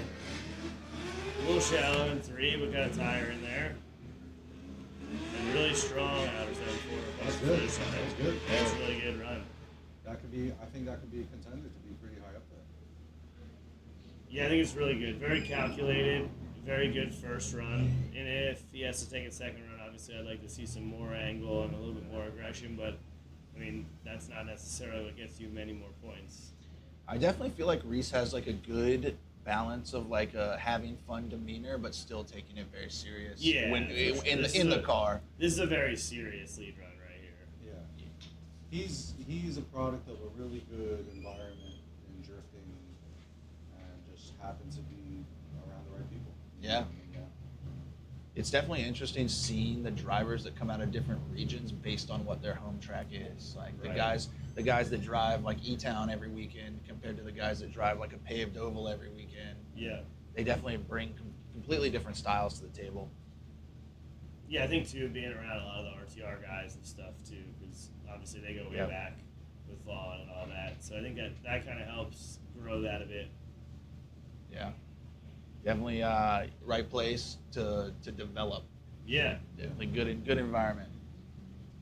2 out of 3 scores are in. 3 scores are in. 89.6. Okay. It's good. I can see that. It left a little on the table in terms of like aggression and style, but the rest of it was really, really good calculated. Where I think the Corvettes really showed the aggression in outside zone 1. Right, exactly. So- Or really, 1 and 3, I think. So we got Mr. Drake Burris pulling up to the line. Another V8 E46, seemingly well put together chassis. I think this is. I think he just finished putting this car together. What, this morning? Maybe. That's why I was being serious. Yeah, he wasn't out here at all yesterday. Yeah. I think he got a lap or 2 of practice today, not many.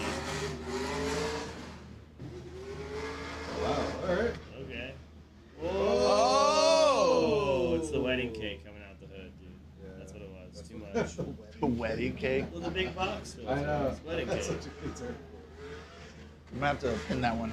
That's a save for That's later. like a on. dirt track thing. Okay. It's not my thing. We could maybe just chalk it up to not getting too many practice laps. I only saw 1 or 2 That's laps. all, that's so. all that Making a little extra work for the track guys, but it's okay. Yeah. Cone killer action. So it looks like This was looking good. Yeah, And he just then- lost the front right end. there, started strong. So looks like we got scores are in. That's going to be a 0 for that run, and we have 2 more runs for top 32. And then we'll get into our second run group.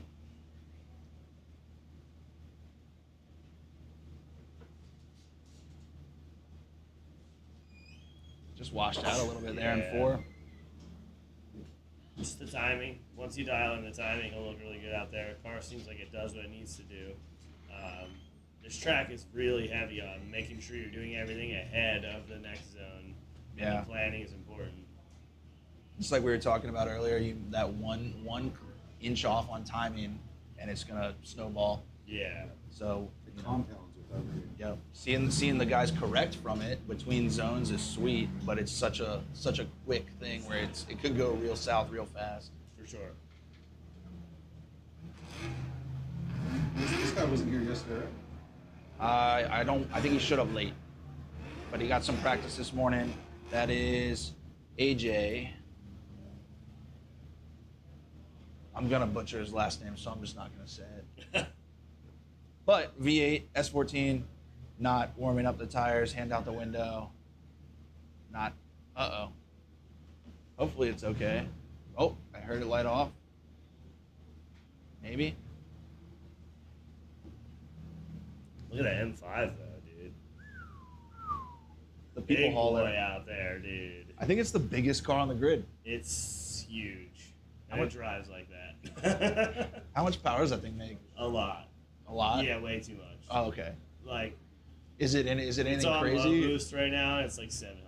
So is it like what we were talking about earlier, like a bunch of handful of like little part, like, or is it big turbo, like aftermarket turbos? Or It's basically completely stock. It just has like rebuilt factory turbos from Ragdoll and some tuning stuff. so AJ off the line, V8 S14. Whoa, dude. The timing on the entry was off. Well, just get through, get some points on the board. Great, pretty strong out of zone 2. Good correction on the line there. And he's early into all the zones, lights off. That first one was a little Food Network, you know. Yeah, Chop. it was chopped for sure. I think he just got the timing wrong on the actual flick out to the wall area. I think it was too early. Yeah. The trajectory just brought him in. And it just didn't want to rotate. And I think he noticed it, got on As I throttle, say, got off, and then it just threw everything. It almost looked like he realized he might have thought he was a little deep on the flick, and like looked like he pedaled it Yeah, because he it thought did he was go gonna over put it. it in the wall. Yep, I agree. This should still give him a score though, so. That's like that hurt stomach feeling when you make the input and you know it's gonna go. You're like you already know You're like, "Ooh." I screwed this up. Yeah, This is gonna hurt. You're in the car shaking your head like, for sure. get on. My bad. My bad. My I blew it. 2 are in. Waiting on the third one. 3 are in, 68.3. Okay, There you so go. score on the There board. you The go. rest of the run was strong. So obviously, if you mess up one part of the track, it is a big deficit, but there's still points to be made. All right. So last of the top 32 to qualify, and this is Levi Kotwitz. I saw this dude driving yesterday, and I was about it. Is this a V8Z? Was that? Is it? No. It's a stock. It's still a VQZ. Okay. Yeah, I think it's a I'm hearing VQZ. something else then. Somebody else making a rip in the Yeah, I background. think it was someone over there.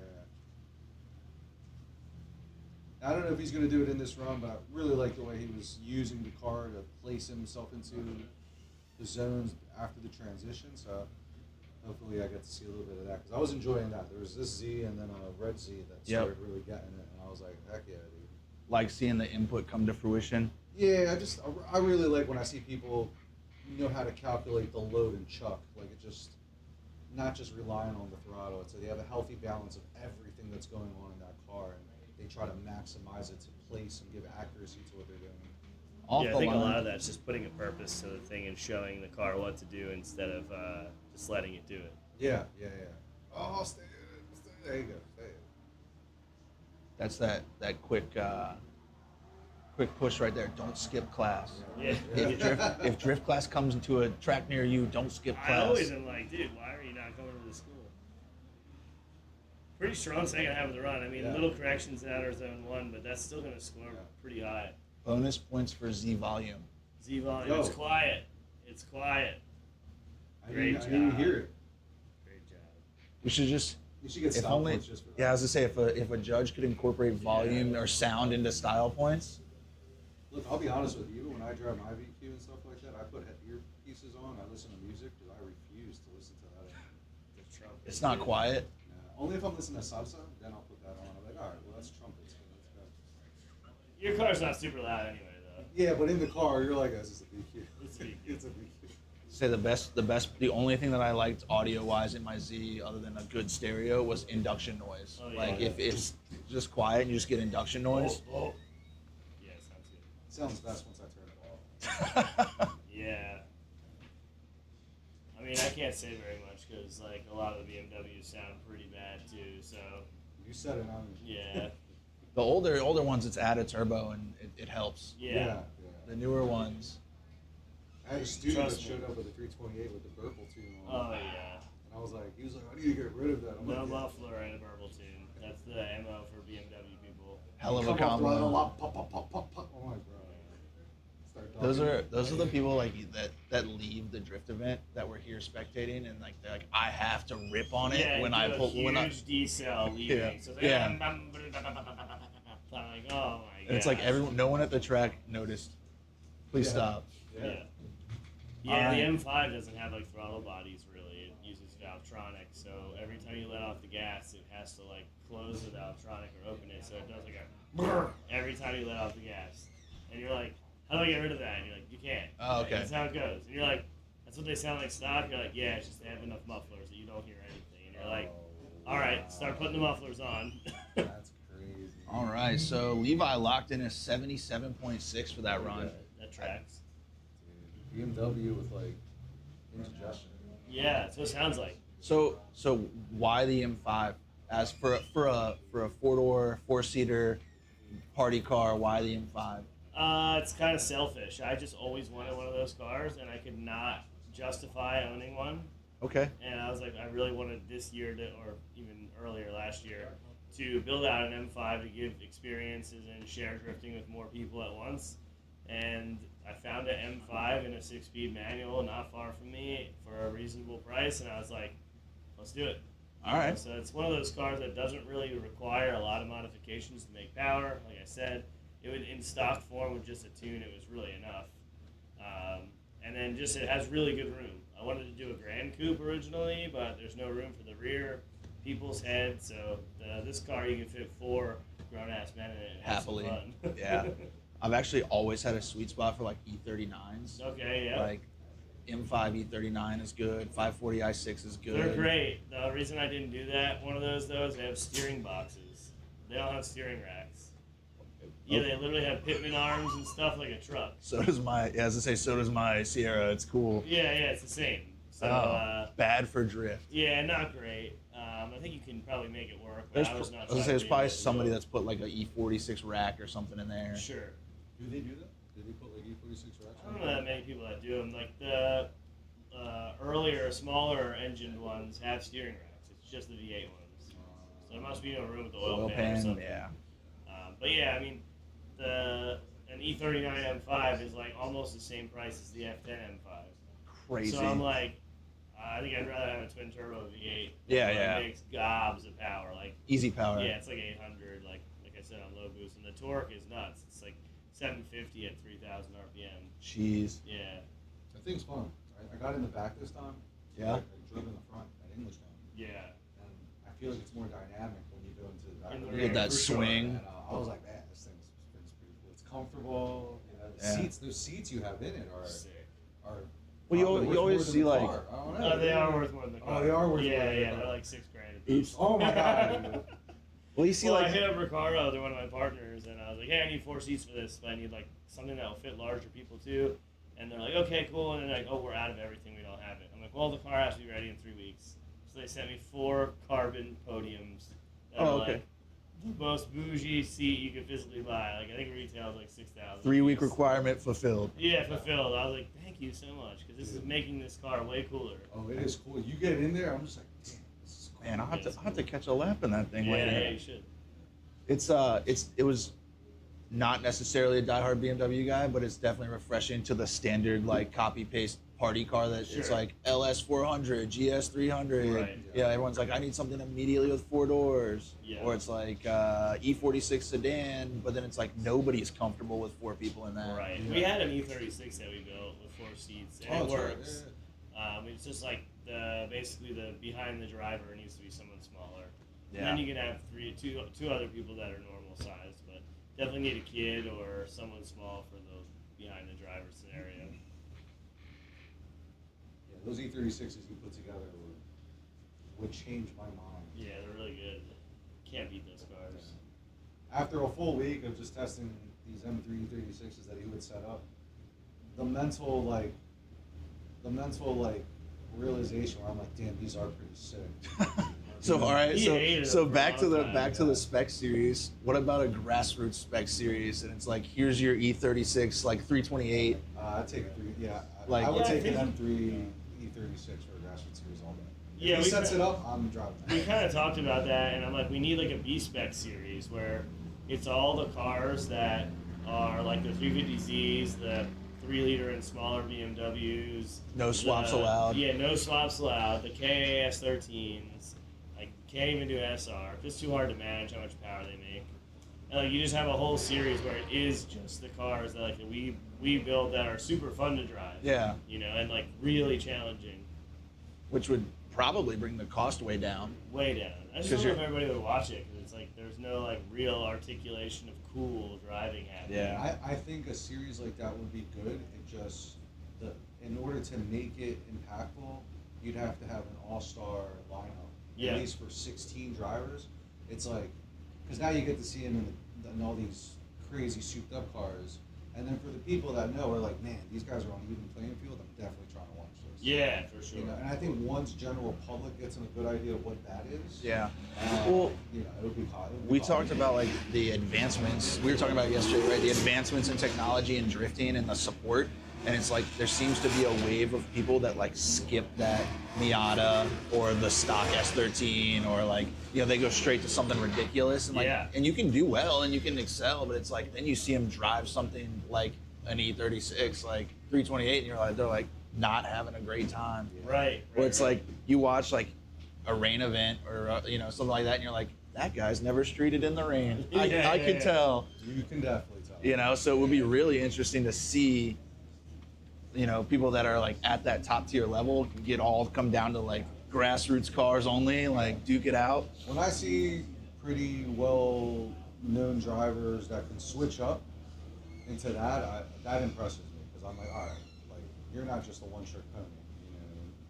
And not for nothing, you watch someone drive long enough, you can tell they're a one-trick pony. Yeah. You can tell. All right, so it looks like we got Mr. Nick Abbott back on the line, waiting for the thumbs up, going for his second run. We went through 32 already? That was 32. Wow.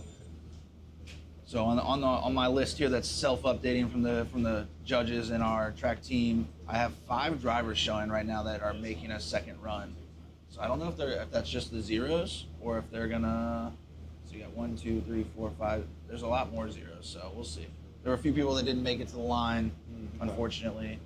A couple rental cars out there. Yeah. Do you guys have a rule that whatever car you qualify in, you have to compete in, or can you drive whatever? I don't know. Okay. I think there is. Okay. But I don't. I'm always curious because I'm like, oh, if I'm in the top 8 and my car breaks and I can't go to the line, it would be cool to borrow somebody's car and make the show better. For Just the show spirit up. of the sport, I think. But at the same time, it's like if your car is broken for qualifying, so you qualify in somebody else's car, and then you're like, oh, it's fixed. And you're like, jump back in your car. Right. You know. Yeah, I feel like that's always fair. I know at FD they don't allow it. All right, Nick off the line into outside zone number 1. You just got to put some points on the board, homie. Nice fill of outer zone 1. Don't need to win qualifying. Playing it a little safe there.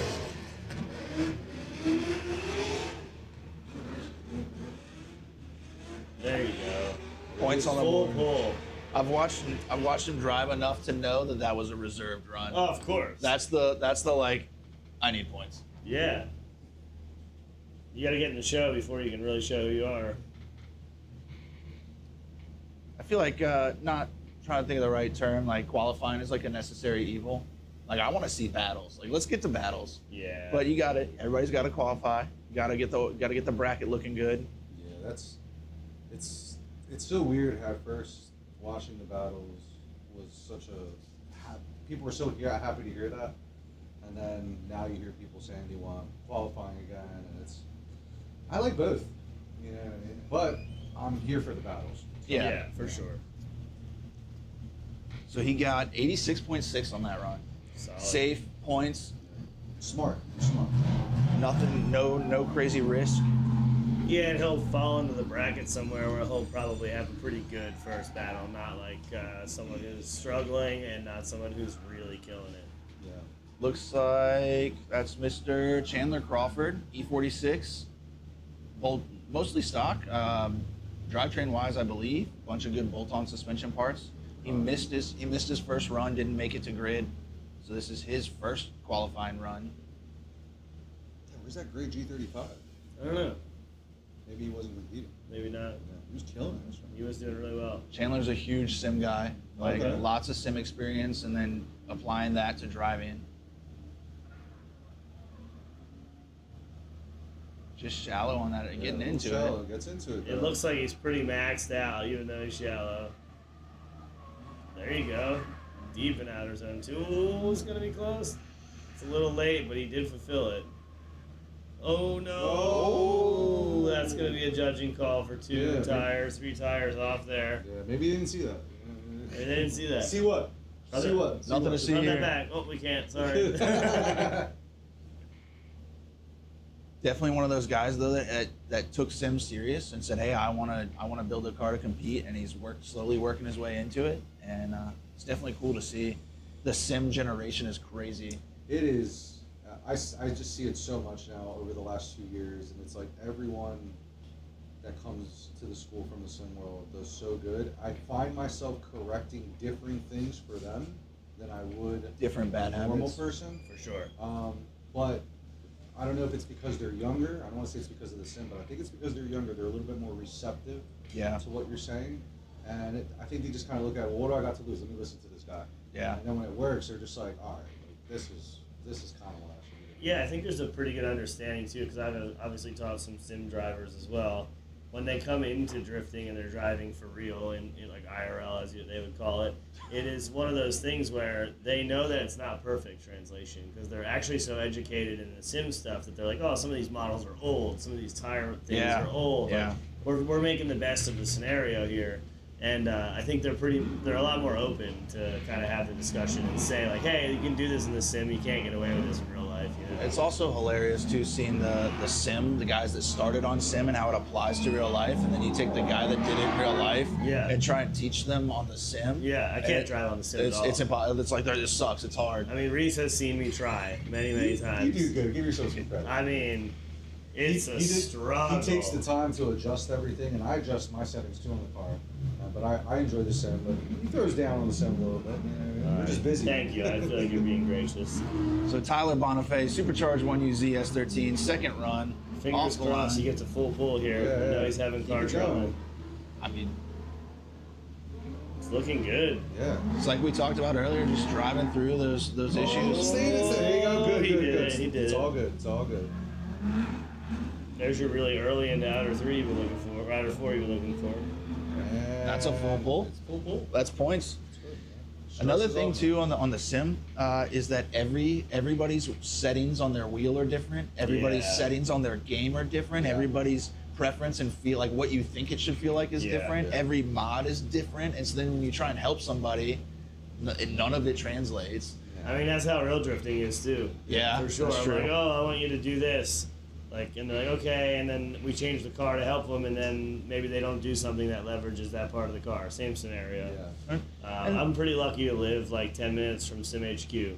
So like I get to go and drive all of Dang. like probably one of the more badass simulators all the time. Yeah. And they're always changing stuff, and they have 500 cars and every track preloaded and ready to go. So it's pretty Just cool to just be Pick able what to- you want, let it ride. Cool to jump in and just drive. It's a blast. I enjoy it a lot. I do mostly toge on this. Yeah. Oh yeah. I just I played a lot of Assetto, and then I recently got into iRacing. Okay. And then like that's like way serious for no, like some of those guys are scary serious. Yeah, and, I did a ton of iRacing before we went to Le Mans this year, and it was extremely helpful. I think the road race stuff is Yeah. like almost identical doing to what's happening in real life. full season of GR Cup. Yeah. Like locked, like those cars are hilariously fun. Yeah, for sure. I tried GT4. That's hard. I crash every time. Yeah, once the speed gets up there, it becomes Yeah. exponentially more difficult. All right, here we go. All right, Drake. Nope. Yep, Drake Burris, V8, E46. Keeping it together. Yeah, looking good, smooth, very calculated. Nice. Maybe made some changes between runs. It's paying off. Deep in outer zone 2, good Looks like he's transition on the timing rails for a lot. 3. Look at this. This is looking good. On the flower line, maybe a tire off there. That was a really good run. It was. It's pretty strong. Good recovery from his first run. Yeah, Way to keep a cool head. exactly. It was a very strong second run, like almost maybe a little bit on the aggressive side if Yeah. he's trying to get in the show.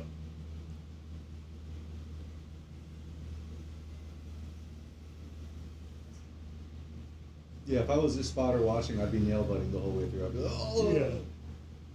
Being a spotter is so much like more stressful than driving. Glad you realized that. It's like being in the back seat. It's so much No more control. stressful. Well, because like with the car, like like if you trust your team and your guys in the car, when you pull up to the line, you're like, oh, it's on me, let's go, and like that's it. You're fully accountable for yourself. Yeah. And then like when your driver pulls on and you're a spotter and he's like, okay, we've got the setup good, everything's good, you check the boxes, and then like they go to leave the line, you're like, I have no control over the outcome of this. This is all on them. And, Yeah. like I'm not like ready to like relieve that of myself. I'm like the whole time like I can't even breathe. I always find it interesting the different communication methods that like spotters and drivers have together. Like some, it's like, okay, 1 out of 10 scale. Some it's Sure. like 1 out of 5. Some it's letters. Some it's like, it's always interesting to hear like what the spotter is telling the driver. Yeah. Or what is like, hey, this is a 3. Like you need to be a 3 in the chase, or you need to be a 5 in the chase, and that level of communication. And some of them are like wild, like drive through their door. I mean, Yeah. that's what we had. We had I'm going to say 1 out of 10, but it was really just 8 to 10. And that's pretty much where we lived. You know what I mean? No chill. Well, no, because Well, sometimes it'd be like a 4 or a 5 because it would be like, oh, the guy really made a mistake or Oh, something. yeah. But in an ideal world, Yeah. you're able to push it. All right, Nate Roberts, VR30, 350Z, second run, off the line. Coming a little shallow in the outside zone number 1. He's getting back online though now for outer zone 2. Good correction. A little A shallow. little shallow there too. Yeah, just a little early on everything here. But this is gonna get him a score, so that's Huge good. improvement. No Yeah. tires off. Yep. You're in it. Once you're in it, that's it. That's it. You're in. So score update, right? We said 86.6 for Nick Abbott, a 65.6 for Chandler in the BMW, a 67 for Tyler Bonifay, and scores are coming in right now for Nate Roberts.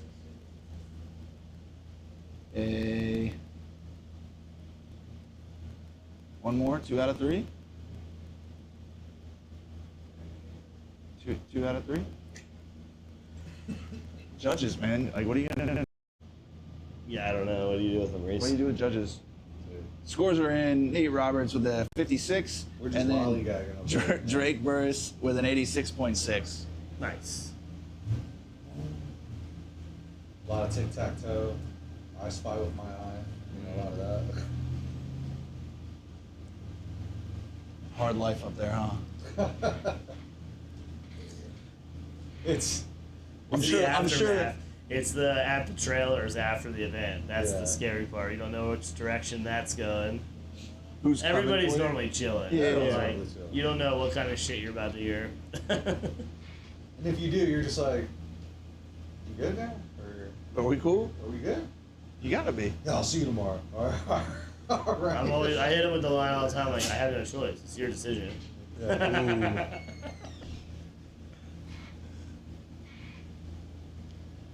I think that might wrap up Is that qualifying. qualifying? I think that might be it. Okay. Wow. All right. So we got a top 32. We have. I mean, everyone has a score. I think there might be a couple bye runs. A couple guys didn't make it to the line. Got it. Had some mechanical failures, but we started the day with 32, and we ran through it. We're good to go. Wow, that's just after.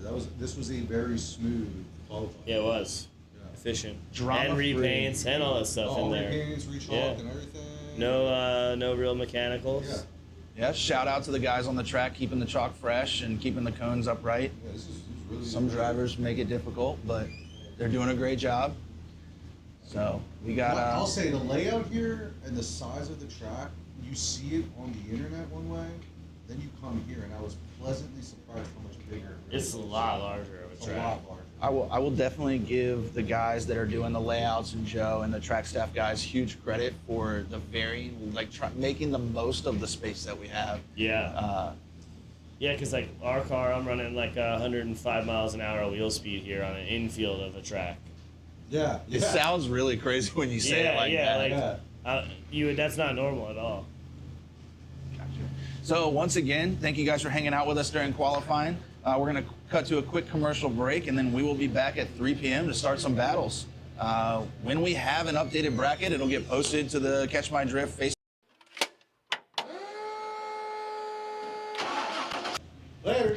Later. Bye.